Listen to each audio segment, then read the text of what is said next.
Qu'est-ce que vous allez faire demain au cabinet? Alors premièrement, vous avez vu, il va falloir porter une attention beaucoup plus importante aux symptômes et à la documentation de ces symptômes à la première séance, dans l'objectif d'arriver à un bon diagnostic, si possible un diagnostic patho-anatomique. On sait que dans les lombalgies, c'est parfois difficile d'avoir un diagnostic patho-anatomique. On parle alors de lombalgie non spécifique. Moi, je pense que dans les pathologies des sportifs, on peut souvent arriver à un diagnostic patho-anatomique quand même assez clair, parce qu'il y a tellement de contraintes mécaniques que quelque part, à un moment, il y a une structure qui va réagir au niveau de l'isthme, au niveau du disque, au niveau du plateau vertébral, au niveau des facettes, au niveau des muscles.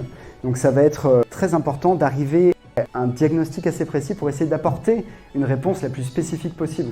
Vous n'allez pas traiter une douleur musculaire lombaire comme une douleur facétaire, comme une douleur discale, comme un conflit disco-radiculaire, etc. Donc c'est très important pour moi cette spécificité du diagnostic et qu'on aille beaucoup plus loin collectivement sur l'apprentissage de ces tests et ces valeurs diagnostiques. Ensuite, il faut analyser les contraintes mécaniques qu'applique votre patient dans son sport. Tout à l'heure, je vous parlais du nombre de sauts au basket. On pourrait tout à fait quantifier à quel moment mon patient a la douleur qui arrive, au bout de combien de sauts et à quelle intensité par exemple. Et modérer tout ça, on va voir comment. On pourrait très bien voir avec une gymnaste combien de mouvements répétés elle fait en extension dans sa séance et monitorer ça aussi.